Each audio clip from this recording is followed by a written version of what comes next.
Eu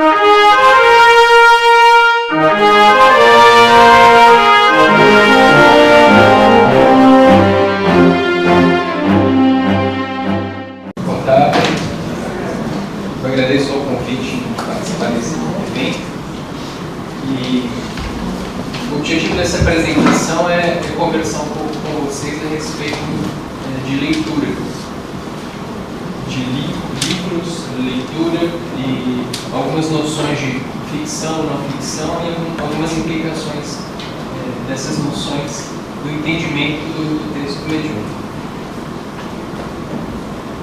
Então, o primeiro dado que eu trago é que dois dos principais elementos do Espiritismo, da constituição do Espiritismo, tanto no Brasil quanto na França, são o livro e a mediunidade. O Espiritismo surge na época da modernidade e existe inclusive uma tese de doutorado defendida na USP a respeito disso, que fala justamente sobre a junção, a associação entre o Espiritismo e a cultura escrita. Os valores da modernidade estão completamente associados com o Espiritismo. E o livro é um desses objetos principais. Eu acho que muito se fala atualmente a respeito de como os livros mediúnicos são escritos e, no entanto, existe pouca pesquisa, pouca discussão a respeito de como eles são lidos. Então, gostaria de enfatizar esse dado, uma vez que texto é uma coisa e entendimento, leitura é uma coisa diferente. E existe a visão ainda hoje de que o texto é algo completo em si mesmo, que o significado do texto está contido nele próprio, e não é bem assim.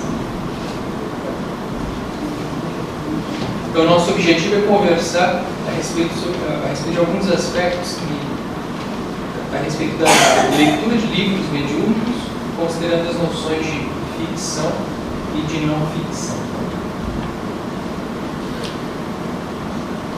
Bom, vocês sabem, né?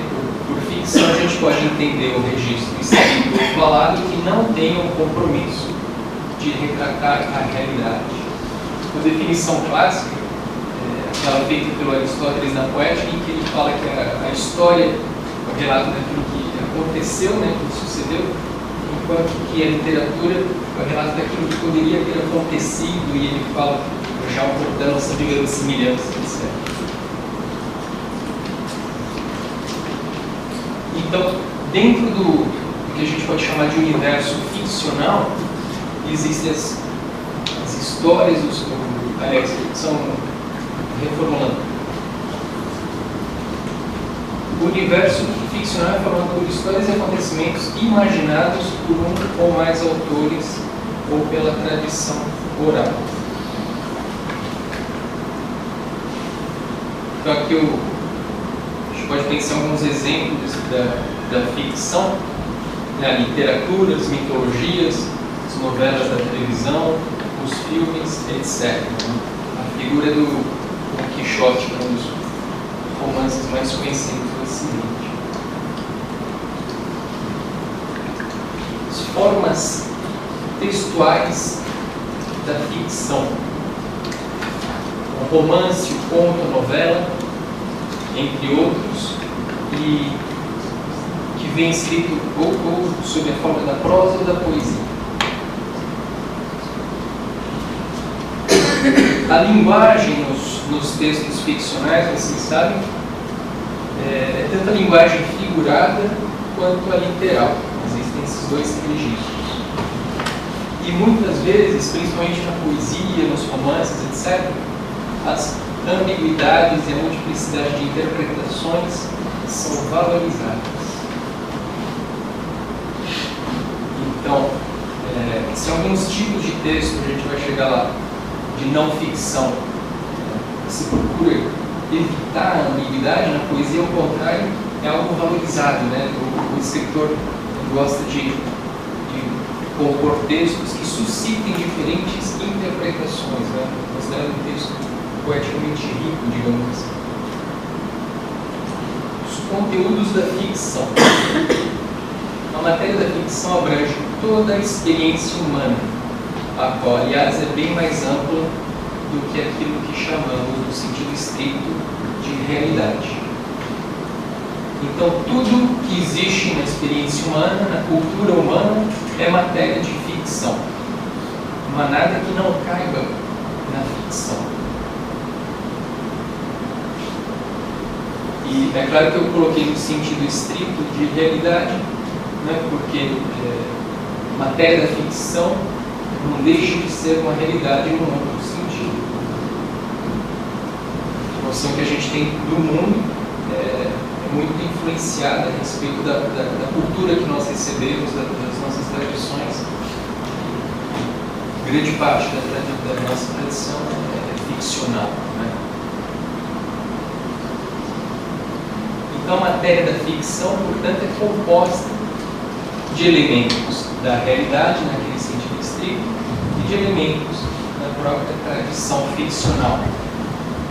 É um dado importante porque a ficção nasce de elementos da nossa realidade e também de elementos criados pela própria ficção. Então, um texto alimenta outros textos, né? Existe uma tradição, principalmente entre os escritores modernos, de escreverem textos a respeito de outros textos, né?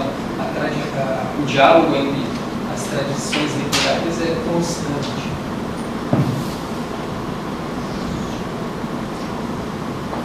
Por não ficção, a gente pode entender o registro escrito ou falado que assuma o compromisso de ser fiel à realidade no sentido estrito. Então, a imagem do jornal, né, para designar um meio da não ficção bastante conhecido. Claro que você pode ter texto de ficção no jornal, né, mas predominam os de não ficção.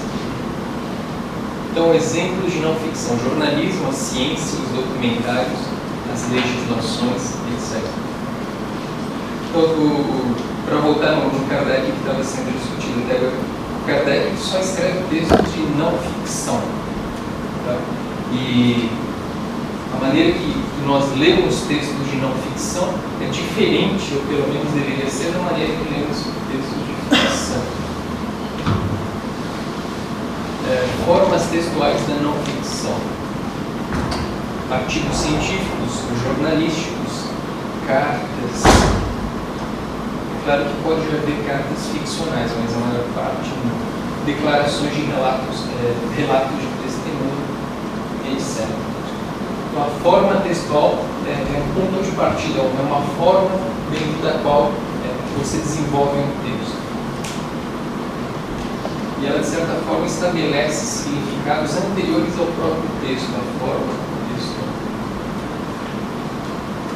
A linguagem da não ficção é predominantemente literal. A linguagem figurada e as ambiguidades são evitadas, porque o objetivo dos textos de não ficção é outro. Vocês conhecem a preocupação do Kardec no Livro dos Espíritos, por exemplo, em deixar a linguagem completamente clara e temia as ambiguidades, etc. Havia esse objetivo.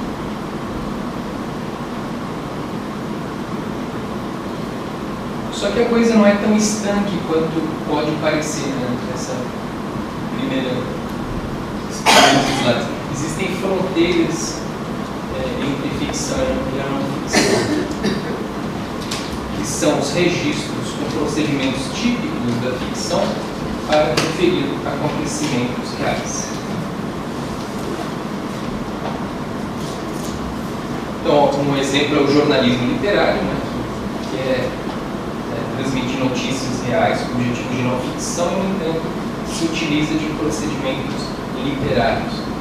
Filmes ou romances históricos que quer falar a respeito de histórias que de fato aconteceram, no entanto, se utilizam do gênero ficcional romance.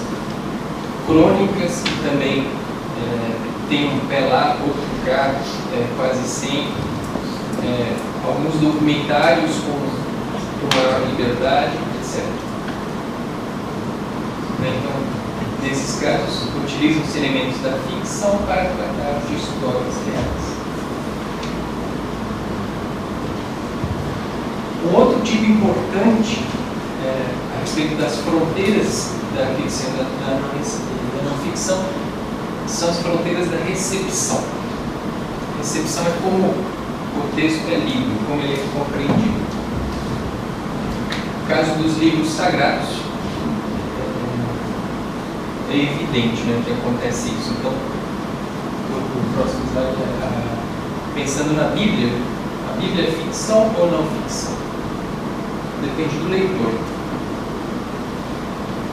Para alguns grupos de leitores consideram a Bíblia como não ficção, outros grupos consideram como ficção. É claro que existe uma grande diversidade de livros de natureza histórica, poética, etc. Mas quanto a textos sagrados, não haverá acordo se são ficção ou não.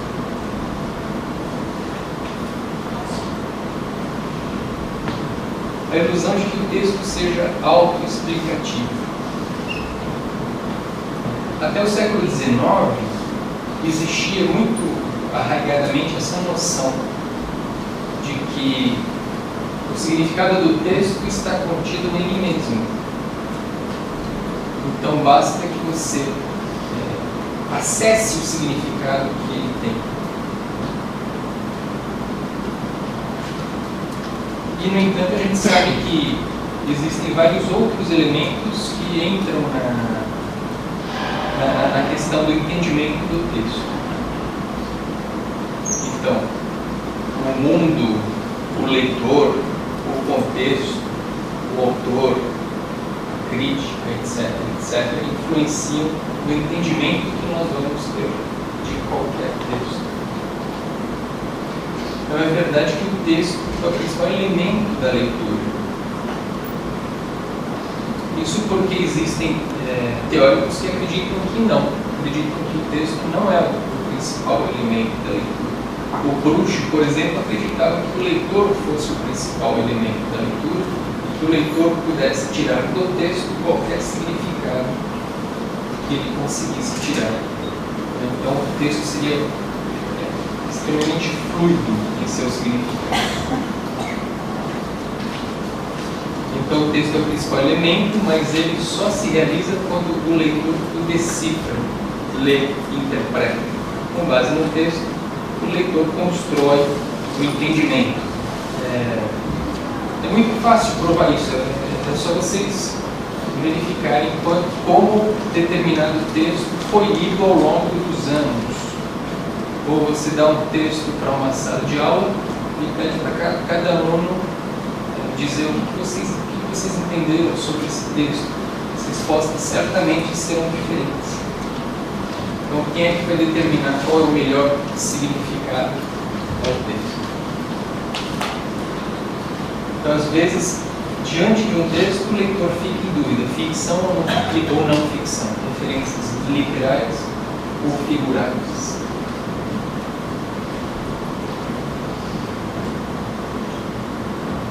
Então, a gente passa agora para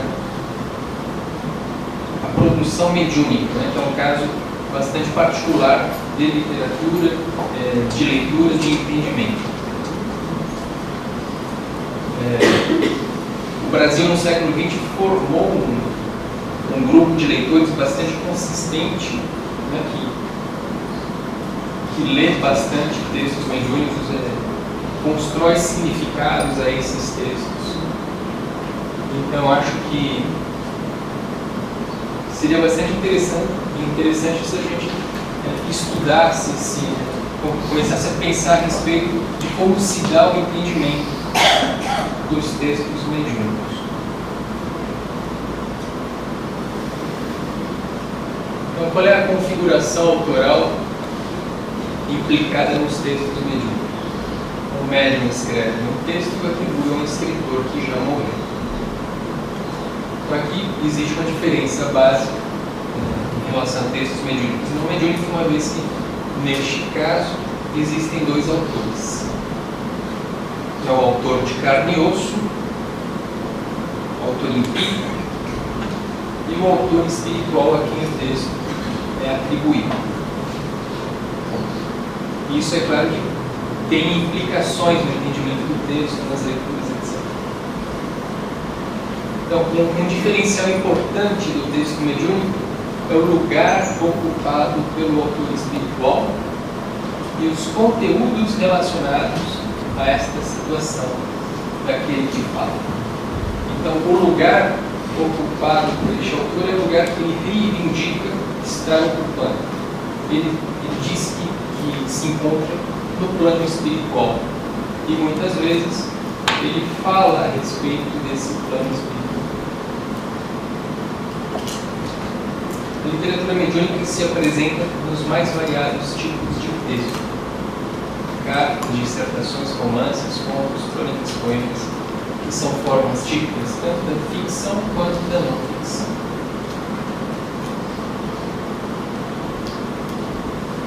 No entanto, é interessante perceber que quase todos os tipos de texto que são típicos da ficção entram em jogo, né, aparecem na literatura mediúnica, e por outro lado existe uma tendência ao não ficcional. Isso na ligação. Então os autores afirmam que estão falando a verdade, digamos assim, a respeito daquilo sobre o que eles escrevem. Então, embora eles reivindiquem o estatuto realista para essas narrativas, para essas histórias, esses textos, essa ideia realista é um pouco estranha, uma vez que eles falam a respeito de um mundo ao qual nós, leitores, não temos acesso, né? Diferentemente do realismo que a gente conhece. Então, exemplos dessa tendência realismo são os romances históricos, que são bastante conhecidos, né, entre os livros mediúnicos.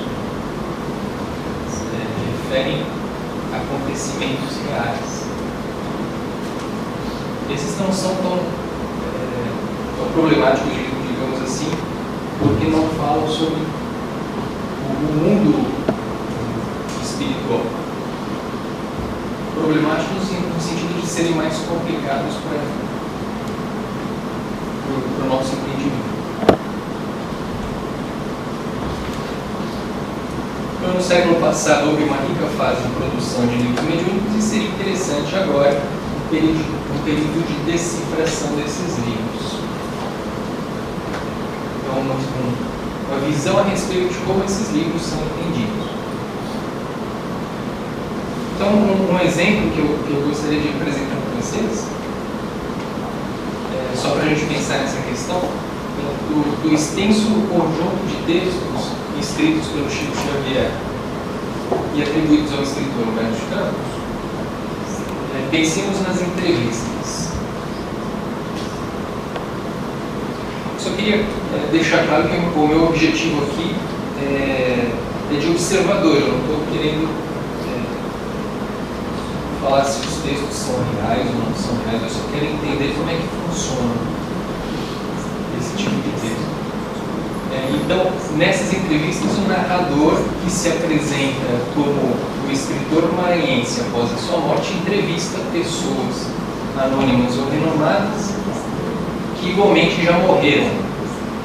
É um texto que é apresentado como mediúnico, o narrador se apresenta como um escritor que já morreu, e esse escritor que já morreu diz que tem contato com outros mortos, e alguns desses mortos são mortos consagrados, o Tiradentes, o Sócrates, o Judas, etc. E ele faz entrevista com essas pessoas e apresenta a resposta a essas entrevistas. Então é um texto bastante interessante. É claro que é perfeitamente possível você fazer esse tipo de texto da forma não mediúnica, não é? o escritor pode fazer, pode imaginar que entrevista um morto e coloca o que ele quiser no papel. Inclusive o Hélio Gaspari, o famoso jornalista da Folha de São Paulo, faz isso sim. Então, pensando nesse tipo de texto, a gente pode pensar em dois tipos de leitores, dois grupos de leitores. Então, o primeiro grupo é aqueles que recusam a autoria mediúnica das entrevistas. Então, o leitor simplesmente fala o seguinte: não, isso daqui não me convence, eu não acredito que quem esteja falando seja o escritor morto, portanto, o médium está fazendo tudo isso por conta própria. E o segundo grupo é aqueles que aceitam a autoria mediúnica. Para esse primeiro grupo, essas entrevistas são ficcionais. O chamado autor espiritual é um personagem inventado pelo suposto médium. Acho que isso aqui é importante no sentido de a gente verificar, né, com essa suposição, que é simples, que o sentido dos textos em geral não estão neles próprios, mas dependem em grande parte do ponto de partida do próprio leitor. Isso fica mais claro nos textos mediúnicos.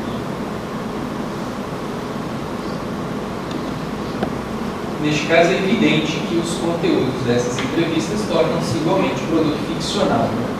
Se eu considero que o escritor não existe na realidade e ele está falando sobre conteúdos do plano espiritual, e se eu considero que isso é falso, é claro que os conteúdos serão necessariamente ficcionais. Então, o lugar do autor, definido pelo leitor, o leitor que decide se sim ou se não, determina em grande parte o sentido que se dará ao texto mediúnico. Para esse segundo grupo, as mesmas entrevistas são mediúnicas. O verdadeiro autor é o autor espiritual que pode expressar-se com o auxílio do médium. Então, a gente pode pensar, a gente conhece, né? Inclusive, acredito que mais de 90% dos leitores façam parte desse segundo grupo, uma vez que a literatura mediúnica não é interessante do ponto de vista ficcional para concorrer com os livros de ficção não espíritas. É uma impressão que eu tenho.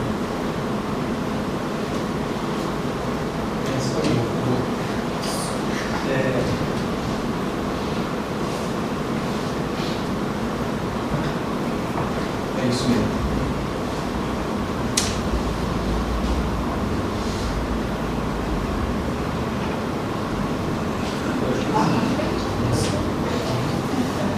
Então, o próximo passo desse leitor, né, do leitor do segundo grupo, será decidir se o autor espiritual, que ele assumiu como válido, né, escreveu ficção ou se de fato entrevistou quem diz ter entrevistado, né? Porque uma coisa não implica na outra. Você pode considerar que o escritor de fato é o autor espiritual e imaginar ao mesmo tempo que ele fez ficção. Olha, se ele fazia ficção em vida, por que ele não pode fazer depois? Então, o exemplo que eu trago aqui a vocês é a respeito de uma narrativa contida no livro Lázaro Redivivo. Só para ter noção do tempo. São 13h37. Então, alguns elementos de contexto aqui são necessários. Então, vocês conhecem o caso Humberto de Campos, aquela história de que o Chico Xavier e a editora foram processados pela família do Humberto de Campos por conta de 5 livros, né, que foram publicados entre os anos de 1937 e 43. E daí, depois daquela polêmica toda que os jornais noticiaram, etc., em 1945, um ano após o processo, surge um novo livro, editado pela FEB, chamado Lázaro Redivivo, atribuído a um autor que antes era desconhecido chamado Irmão X. Nesse livro, o Lázaro de Vigo,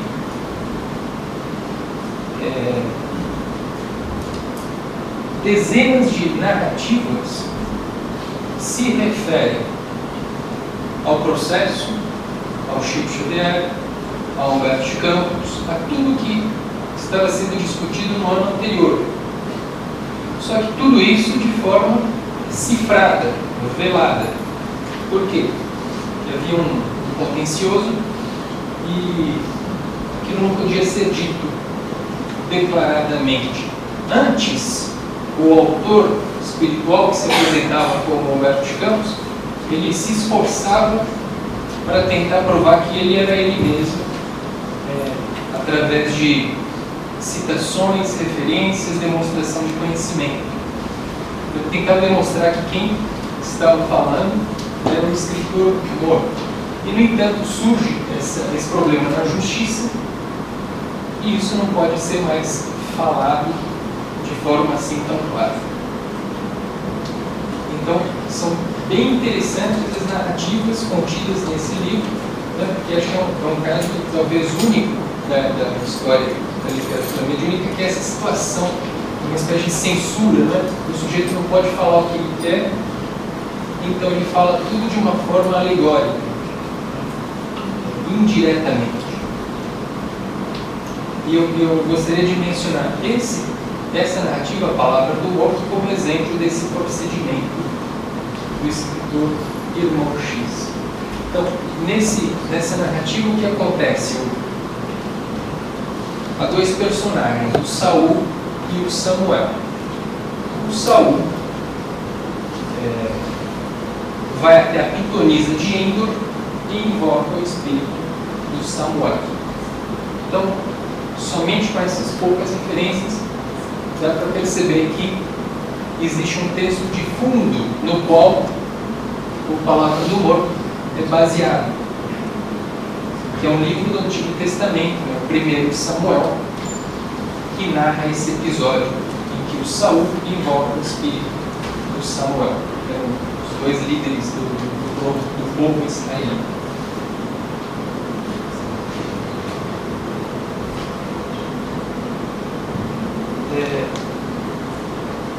Nesse episódio na Bíblia, né, o Saul pede auxílio para o Samuel, porque ele se considerava abandonado por Jeová, e Samuel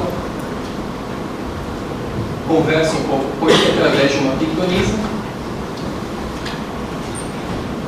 e não satisfaz os desejos do Saul.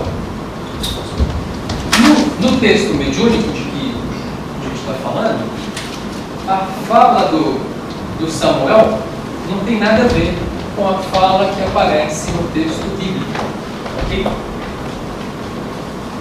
Mas nós sabemos que existe essa palavra que eu coloquei, intertexto, é o texto de base, o texto no qual o texto mediúnico está baseado. Aquela história que eu comentei de que os escritores, para construírem novos textos, utilizam-se muitas vezes de textos já estabelecidos na tradição literária.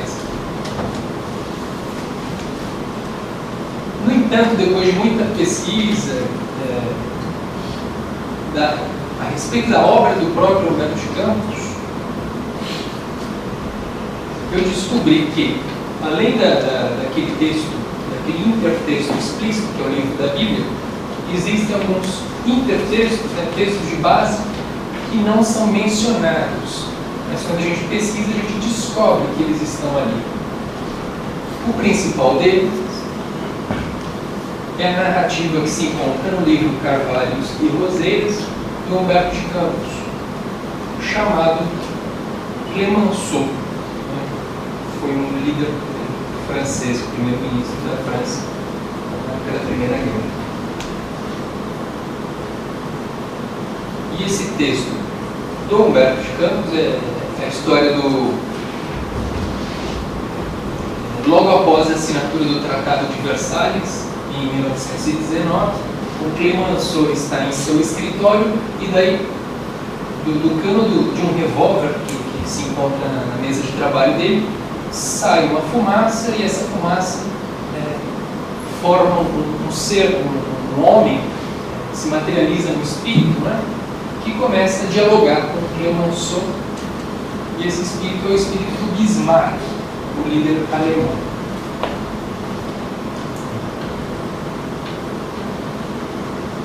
Um outro intertexto oculto que está no Lázaro Redivivo, né, no texto citado, é uma narrativa que se encontra em Novas Mensagens, atribuído ao Humberto de Campos, chamado Ludendorff, que é o nome de um militar alemão que morreu em 1937. E nesse Ludendorff o procedimento é o mesmo. Então o Ludendorff está morrendo e surge na visão do Ludendorff o espírito do Hindenburg, que era um outro militar alemão conhecido do Ludendorff e que fala a respeito do mundo espiritual, o que espera o Ludendorff que está à beira da morte. Aliás, essa crônica foi escrita uma semana após a morte do Ludendorff.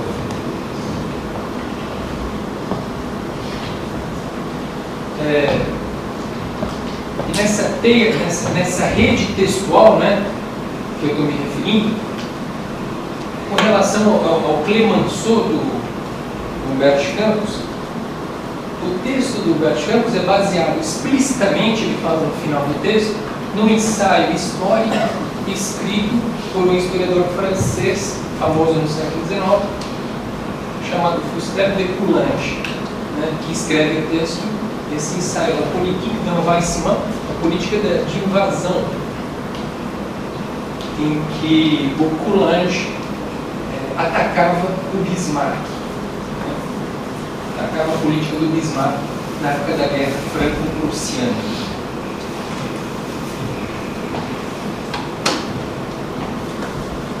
Com base em todos esses textos, e a partir do texto A Palavra do Morto, que está no Lázaro Redivivo, né, a gente chega a uma chave de leitura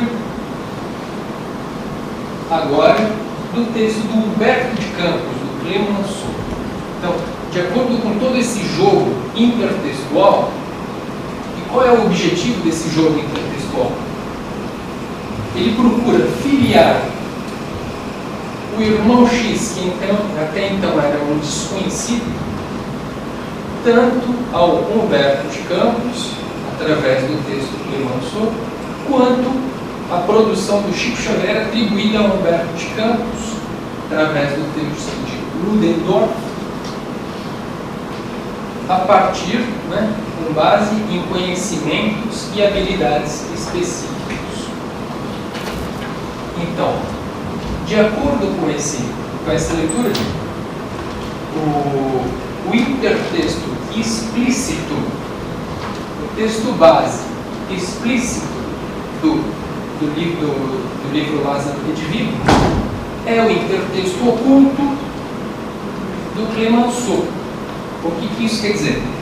Que o texto do irmão X sugere que, quando o Humberto de Campos escreveu o Clemenceau, ele tinha um intertexto explícito, que era o ensaio do Coulanges, e tinha um texto que ele não revelou qual era, que era o intertexto explícito do texto mediúnico Falser, o primeiro livro de Samuel, o episódio da Epifania de Êndor. Não sei se vocês entenderam. Então, na verdade, é todo um jogo literário, né, e que demanda muita pesquisa, muita interpretação para a gente chegar a essa leitura. Então, qual é o objetivo principal desse texto mediúnico? É dar voz, é causar um efeito de revelação a partir das palavras do Samuel? Não. poderia ler o texto e pensar, ele teve acesso ao Samuel, o líder do povo israelita na espiritualidade, e daí ele revelou o que o Samuel falou para o Saul. Não, não é isso. O que ele fez foi um grande texto de ficção com o objetivo de apresentar indícios de identidade. Entende? Então uma coisa elimina a outra.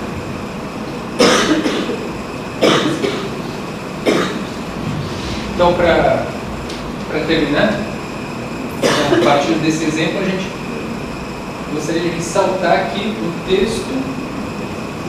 O texto é o principal ingrediente da leitura, mas os sentidos do texto existem apenas potencialmente. Então, imaginem vocês quantos textos mediúnicos existem com sentidos que ainda não foram identificados, né? Existem potencialmente, faltam leitores dispostos a estudá-los, né?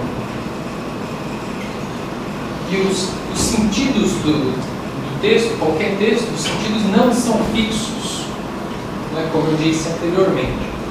Basta estudar a recepção de qualquer livro ou texto histórico que a gente vai ver que o entendimento se refere a uma atualização da leitura, né? O texto é sempre o mesmo, agora o entendimento despertado pelo texto vai se modificando.